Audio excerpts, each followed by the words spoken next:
ఉన్న బంగారాన్ని విడిపించి ఆ రోజు ఆన్లైన్ రేటుకే మేము కొంటాం. Sharma gold company. Suman TV వీక్షకులందరికీ నమస్కారం. సంస్కృతి కార్యక్రమానికి స్వాగతం.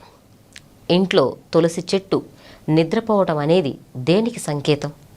ఈ విషయం గురించి మనందరికీ కూడా తెలియజేయడం మనతో ఉన్నారు ప్రముఖ జ్యోతిష్య పండితురాలు, లలిత కళా సరస్వతి బిరుదాంకితురాలైన డాక్టర్ చంద్రజ వాడపల్లి గారు. నమస్కారం అమ్మ. నమస్కారం అమ్మ, ఇంట్లో మనకి సాంప్రదాయాలలో ఒకటి తులసి చెట్టుని ఇంట్లో పూజించటం. లక్ష్మీ స్వరూపంగా పూజిస్తారు. అదేవిధంగా పెరట్లో ప్రతి ఇంట్లోనూ ఒకప్పుడు తులసి చెట్టు అనేది ఖచ్చితంగా ఉండేది. దీపం పెట్టి చాలా చక్కగా పూజ చేస్తూ ఉంటారు. అలాంటిది కొన్ని అపార్ట్మెంట్స్ రావటం, లేదంటే సిటీ కల్చర్ పెరగటం వలన తులసి చెట్టుకి పూజలు అనేవి కూడా చాలా వరకు తగ్గిపోయాయి. అలాంటిది చెట్టుని అంటే మామూలుగా మన భాషలో అయితే చనిపోవటము అది ఇది అంటారు, కానీ తులసి చెట్టుని ఎప్పుడు నిద్రపోయింది అంటుంటారు. అలా నిద్రపోవటానికి అసలు దేనికి సంకేతం? ఏం కారణాల వల్ల ఆ చెట్టు నిద్రపోయే అవకాశం ఉంటుందంటారు? సుమన్ టీవీ వీక్షకులకు, అశేష ప్రజానీకానికి నమస్కారం అండి. కలో వెంకట నాయక ఆ వెంకటేశ్వరుని కరుణా కటాక్షం చేత ప్రజలందరూ సుఖ శుభ సంతోషాలతో జీవించాలని మనస్ఫూర్తిగా కోరుకుంటూ మన సంస్కృతి కార్యక్రమంలో ఈరోజు తులసి చెట్టు మనకిచ్చే సూచన ఏమిటి అనే విషయం గురించి కదా అడిగారు మీరు. దాని గురించి చెప్తాను చూడండి. తులసి చెట్టు ఇంటి సౌభాగ్యానికి చిహ్నం. మన భారతీయ సంస్కృతి సంప్రదాయం ప్రకారం తులసి చెట్టు లేని ఇల్లు అంటూ ఉండదు. కాకపోతే ఇప్పుడు అపార్ట్మెంట్ కల్చర్ వచ్చినప్పటికీ కూడా ఎంత మూలనైనా సరే ఇంటి గుమ్మం పక్కనైనా చిన్న దాంట్లోనైనా ఇండోర్ ప్లాంట్లా అయినా పెట్టి పెంచుకుంటున్నారు కొంతవరకు.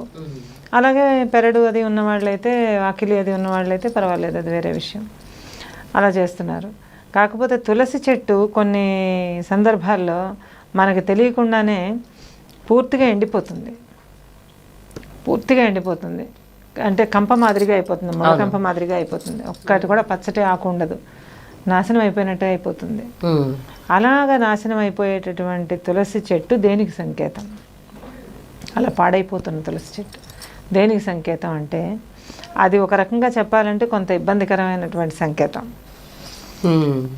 అంటే ఇంటి మీద ఏదైనా చెడు దృష్టి, కేవలం దృష్టినే కాదు, అక్కడ క్షుద్రమైన దృష్టి, నెగటివ్ ఎనర్జీ, ఎవరిదైనా నెగటివ్ ఎనర్జీ తగిలినా, తర్వాత ఎవరైనా పనిగట్టుకుని మనల్ని నాశనం చేయాలనుకునే శత్రువులు వలన మనకి ఏదైనా ఇబ్బందులు ఏర్పడే సూచన ఉన్నా, ఇంట్లో ఏదైనా ఒక కెలామిటీ, ఒక విషాదకరమైన విషయం ఏదైనా జరగబోతూ ఉన్నా తులసి చెట్టు ముందు వెళ్ళిపోతుంది, మనకు ముందుగానే సూచన ఇస్తుంది. ఎప్పుడు అలా సూచన ఇస్తుంది అంటే, దానికి మనం ఒక దైవికమైన శక్తిని ఆపాదించి రోజు ఒక పువ్వు ఏదో పెట్టి దండం పెట్టుకుని ఒక పద్ధతిలో దాన్ని పూజించినప్పుడు మాత్రమే జరుగుతుంది.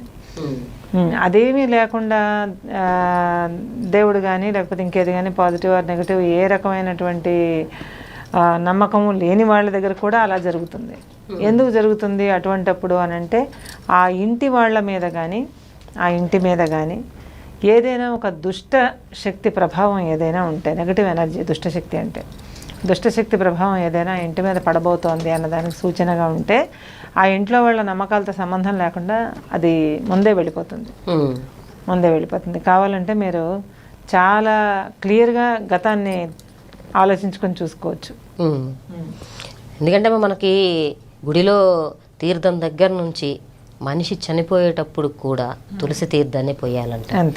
అంతటి ప్రాధాన్యత ఉన్న ఆ తులసి చెట్టు దాన్ని ఏం చేస్తాం మనం అని అంటే, తులసి కోట తీసుకొస్తాం, చాలా భక్తిగా తీసుకొస్తాం, నాటేసిన తర్వాత రోజుకు వచ్చేప్పుడు నీళ్ళు పోస్తాం, లేకపోతే లేదు పని మనిషి పోస్తూ ఉంటుంది. మనం ఇంకా దాని గురించి పట్టించుకోం.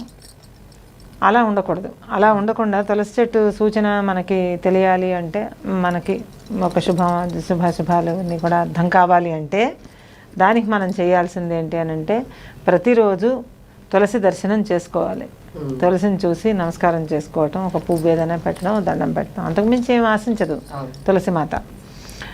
ఈ విధంగా చేస్తే ఆ తులసి చెట్టుకి ఒక దైవికమైనటువంటి శక్తి ఆల్రెడీ ఉంటుంది, ఇంకా ఇంక్రీజ్ అవుతుంది, పెరుగుతుంది.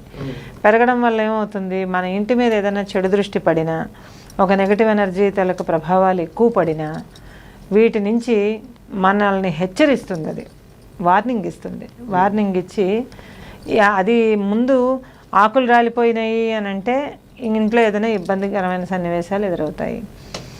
ఏకంగా అది ఎండిపోయిన కంపలాగా అయిపోయి ఆకుపచ్చటి చెట్టు ఆకంటూ లేకుండా మాడిపోతాయి చూడండి. అట్లా మాడిపోతే మాత్రం ఆ ఇంటి మీద ఏదో ఒక చెడు పిశాచ దృష్టి, అంటే దుష్ట దృష్టి, చెడు నజర్ అంటాం చూడండి, అది పడినట్టు లెక్క. ఏదైనా ఆ ఇంట్లో జరగబోయే కెలామిటీస్కి అది సూచన.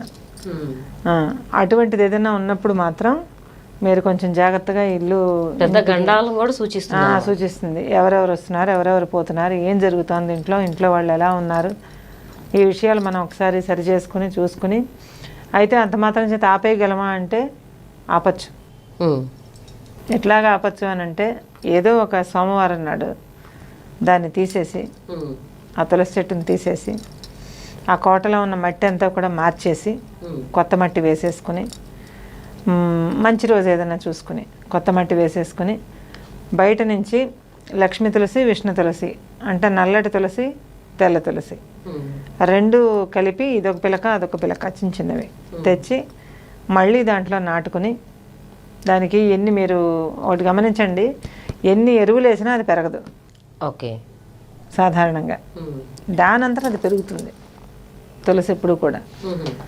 మనం కల్టివేషన్ రూపంలో చేస్తే అది వేరు, దానికి అప్పుడు చెట్టు మాత్రమే, వ్యాపారం మాత్రమే.